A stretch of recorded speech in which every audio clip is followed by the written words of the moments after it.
Not out of vindictive memory, but from a need for precision, something that comes with the job. I'm a tenured professor at Pompeu Fabra. On the Poblenou campus, in that building of concrete and glass where the evening wind seeps through the cracks, I've learned to think clearly enough not to burn with what I feel.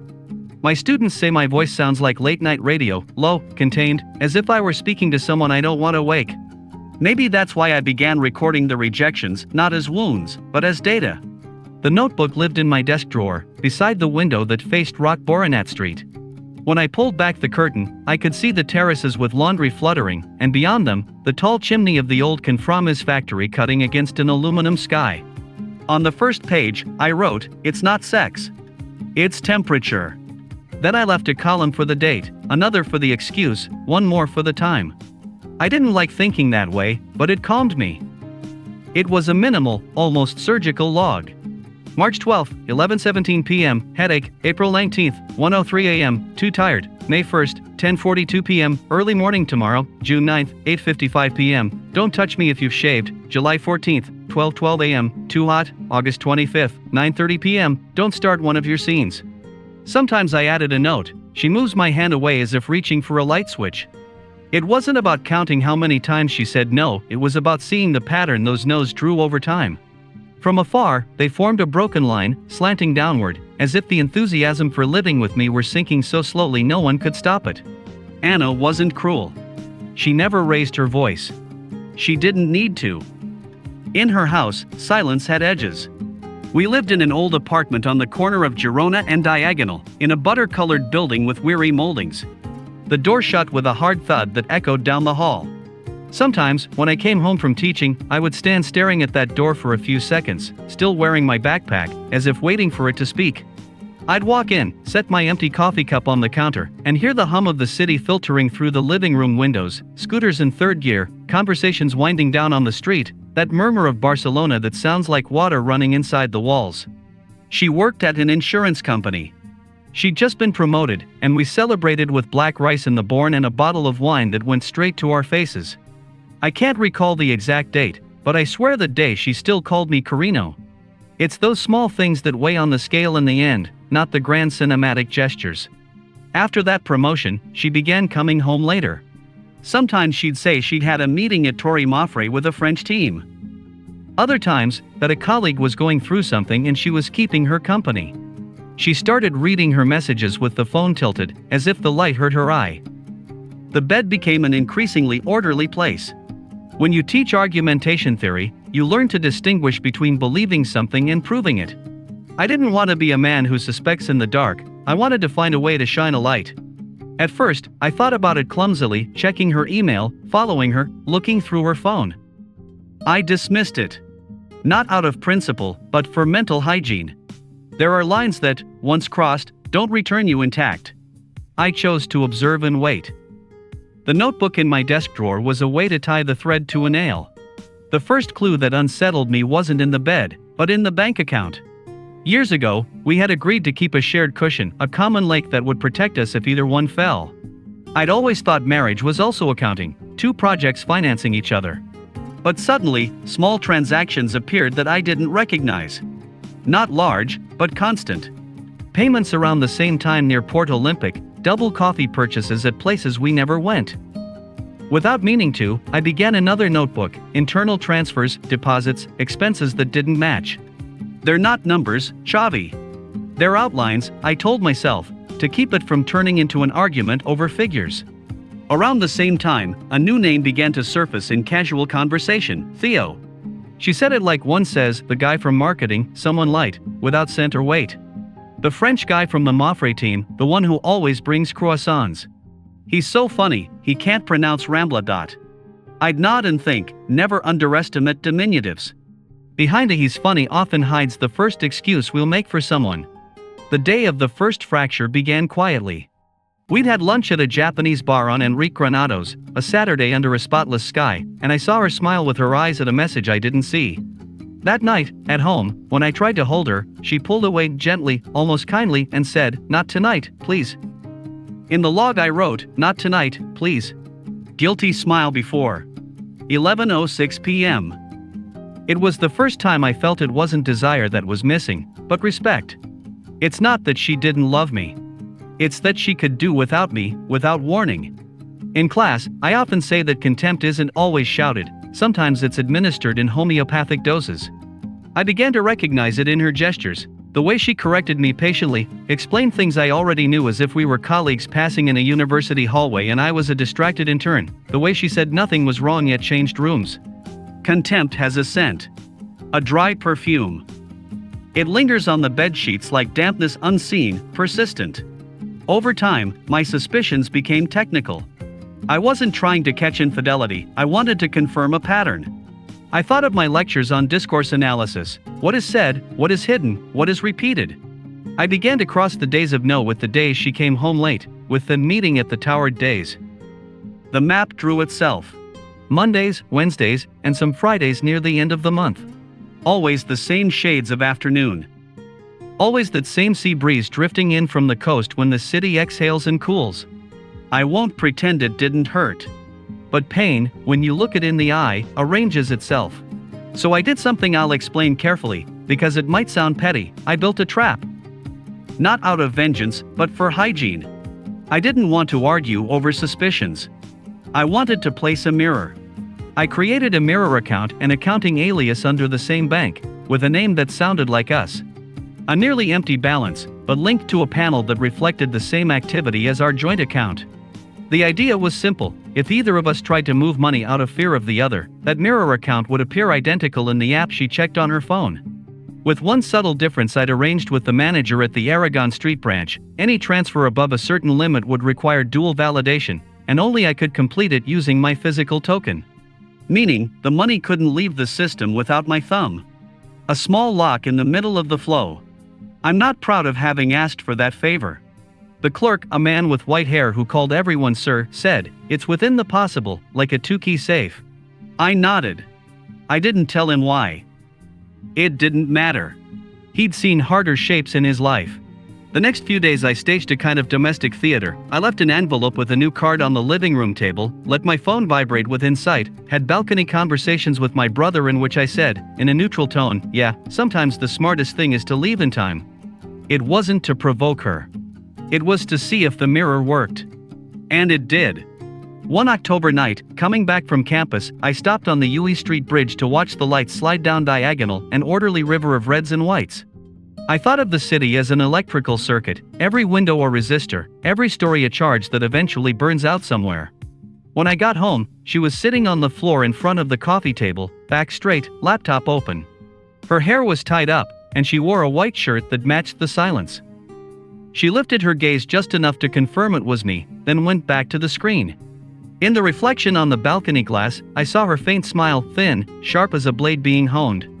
On her phone, open to one side, I could read, "Theo, telegram."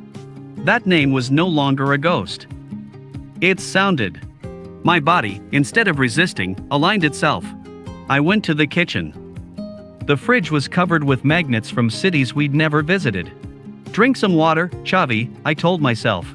I drank. I came back. Stopped a meter from her. Breathed evenly. I knew she could hear me breathe. When she spoke, her voice had a new lightness to it, almost relief. I won't repeat her words verbatim.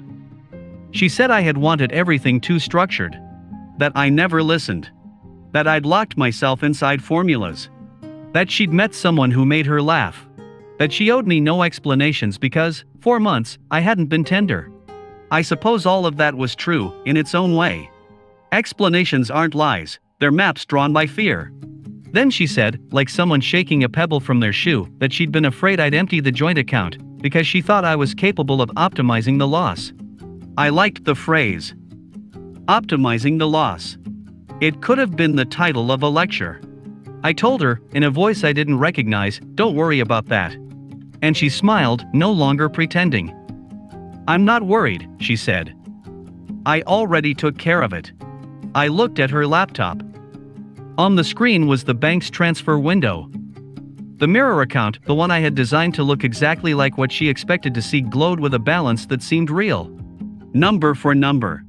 She'd selected the full amount and was typing in IBAN that didn't belong to me, or to us. It belonged to him. I knew from the way she typed the first letters, that tiny quick tremor of someone who finally believes they're getting out. Theo Rue. A name that sounded like an insurance agent, but suddenly, to her, it meant harbor. Then came the mockery, clean, precise. A slight twist of her mouth, raised just at the right corner. You thought you were so clever, she said. Thought I wouldn't notice. Emptying the account little by little, like it was nothing. Well, I'd rather be the one to mark the end. I would have liked to feel rage. But what came instead was something else, a warm kind of clarity, like the moment you decide to stop running. I sat on the arm of the chair, close but not touching her. I told her calmly to check her email. A notification sounded. In her inbox, the bank confirmed that the high-value transfer required validation from the dual holder. She frowned, as if a mosquito had just brushed past her face. She pressed continue. On the screen appeared the message I'd written days earlier, a standard line, pending validation by physical token. Please contact your account manager. Then, without looking at her, I said, the account you're trying to send the money to isn't what you think. It's a mirror account. There's no money there. There never was. You're moving a reflection. She didn't scream. Her eyes widened. It was like watching someone step into a dark room and fail to find the switch where it used to be. Her instinct was to justify herself. She said it wasn't really her fault, that I had pushed her away, that with Theo she could finally breathe. What surprised me most was my own voice. I heard it steady, almost pedagogical. I explained, more to myself than to her, that I hadn't suspected her of fraud because of the money itself, but because of contempt. The kind that hides behind convenience, that will see, which really means I'm already gone. It struck me then that I didn't want to humiliate her. I didn't want to make her pay. I just wanted to end the experiment. I asked for her phone. She handed it to me, maybe thinking a single obedient gesture could still save the scene. I opened her chat with Theo. Recent messages, that bright, careful tone of a new romance being watered like a plant. Are you doing it today? Yes. Don't worry. He doesn't suspect a thing. My love. Mon amour, I told you, I'll handle it. All written in a soft choreography of mixed languages. I replied with a single line, done. Then I sent a screenshot of the operation's status, in process, a screen that looked alive but had nowhere to go. It was an operation caught inside the double lock I'd built. In the dining room window, the lamp's reflection looked like a small sun. I saw myself sitting on the arm of the chair, compact, my hands resting on my knees. Anna had lowered her head. That tilt, I knew it. The gesture of someone still negotiating with their version of the story, trying not to fall. I said, as simply as I could, I'm not going to chase you. I'm not going to break you. I just ask that, if you leave, you do it facing forward. I wish the scene had ended there, that almost dignified image, each of us walking out through parallel doors. But life always adds one more turn, not to humiliate, but to complete us. The turn came 2 days later. I had already decided to ease my foot off the pedal. At the university, I said I'd be requesting a research semester. I pictured myself running along Nova Icaria Beach at dawn, like a man relearning his own name. That morning, I stayed home. The apartment was wrapped in that clean half-light of 7 o'clock, when the awning comes down. Anna had showered early and left without a sound. I opened the balcony doors and heard a delivery man wrestling with a shutter. The email notification pinged, but I didn't look. I wanted to be empty for an hour. By mid-morning, the phone buzzed insistently. A French number. I ignored it. It rang again. I answered. The voice on the other end was male, young, rushed. It's Theo. He pronounced my name with that rounded French I, and even though I'd never heard him before, I knew it was him, not by what he said, but by what he expected to get. He spoke without courtesy, as if picking up a conversation he'd already won. It didn't go through. What did you do? I replied without emotion, the way you'd respond to a student who hadn't done his part. It won't go through. Nothing will.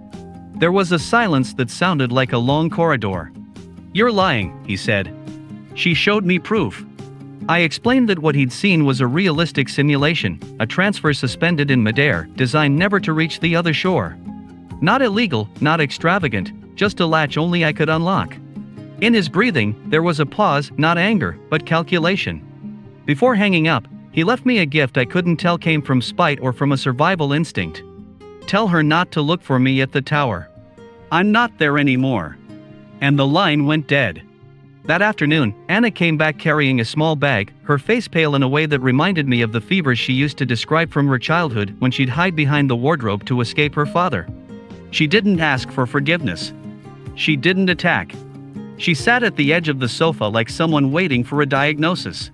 She said, "He's gone." I waited. "He's gone," she repeated.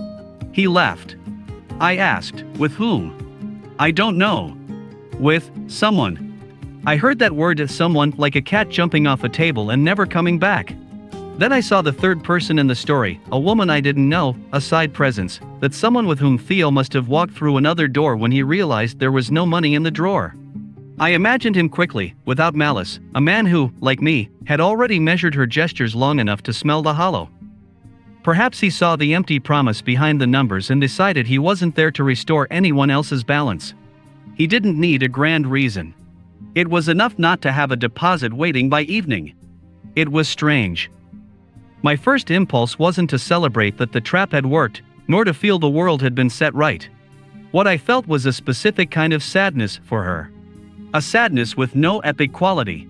I looked at her the way you look at someone who's just tripped getting off a bus because they misjudged the step.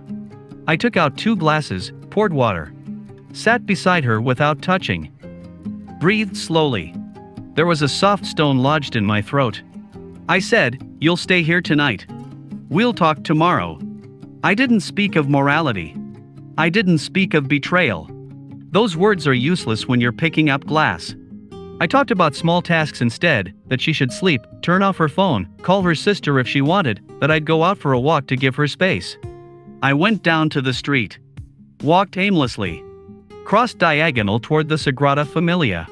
Stopped on the corner of Provenca to watch tourists photographing the columns. I felt both very old and very young. I remembered our first kiss, in Gracia, at an open-air cinema that doesn't exist anymore. And I realized that what we fear isn't the end of love, it's the end of us, and the silence of not having a name anymore. That night, we slept. I say slept out of courtesy. Each of us stayed on our own shore. I got up at 3 to drink water. The floor was cold. In the fridge, the Lisbon magnet had fallen into the drawer. I left it there. I don't like metaphors that are too obvious. The next morning, I asked her to come with me to the bank. We signed papers. Opened 2 separate accounts, each with an equal balance to tide us over the emergency. Not because I wanted to shelter her under my wing, but because I wanted to honor the decision I'd made the night before, not to become the version of myself I didn't like. I had been functionally cruel when I built the trap. I didn't need to keep being that way. By afternoon, the campus was empty. I went to my office and opened the drawer with the notebook. I looked through the nose the way you flip through old photos one last time. I underlined the first, "Not tonight, please," and the last, from barely 2 weeks ago. I thought about the usefulness of that record, and its cost. On the chalkboard, where students sometimes left formulas and jokes, there was a sentence written in chalk.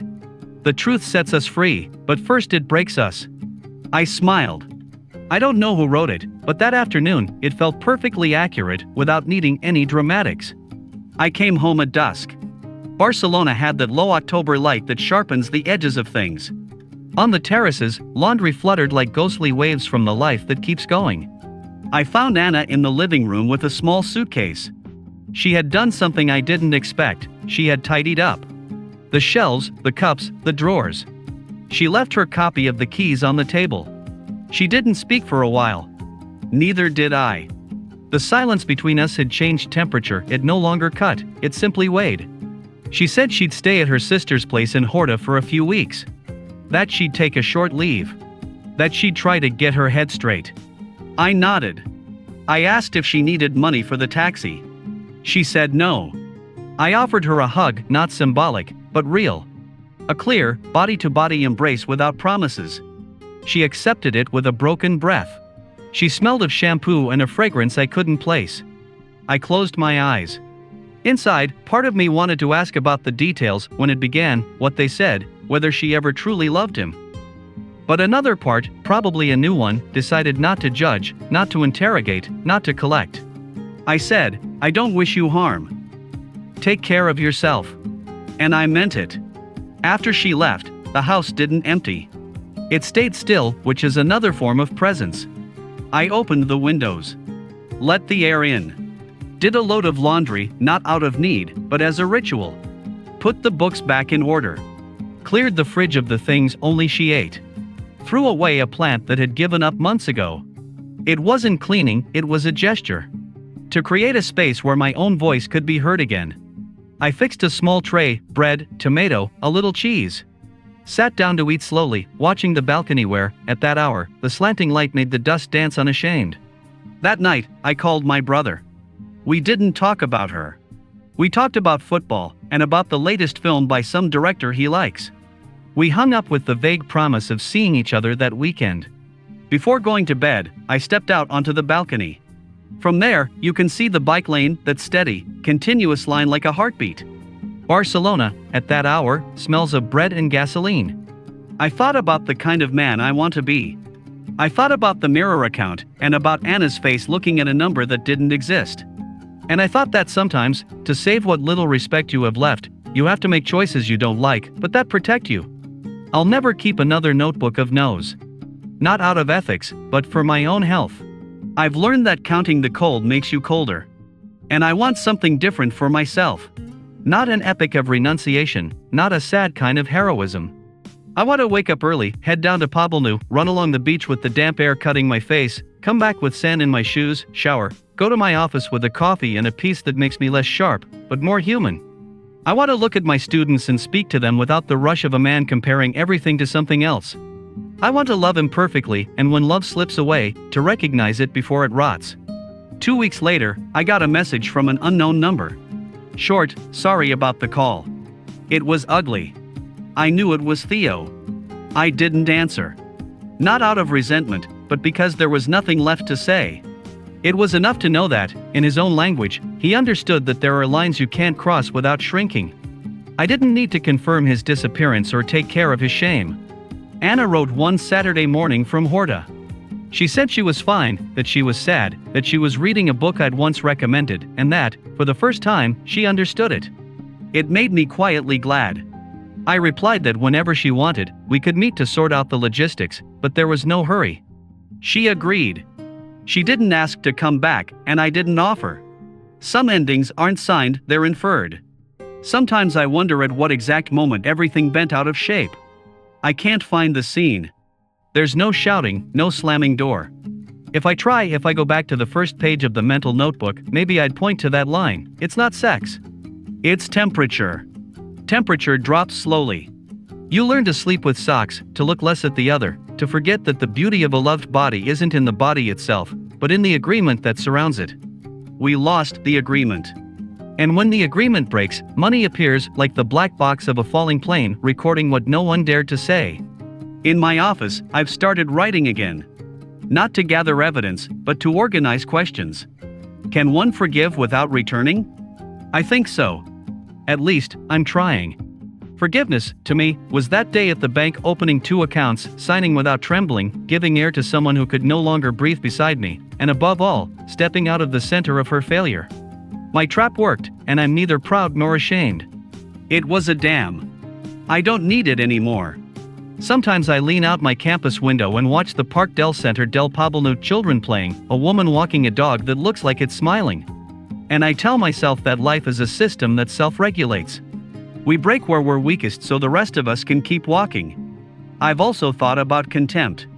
It's a hard word, but an exact one. It wasn't lack of desire, it was lack of respect. Convenience dresses it up, not now, tomorrow, when things align, after the meeting, when I'm less tired.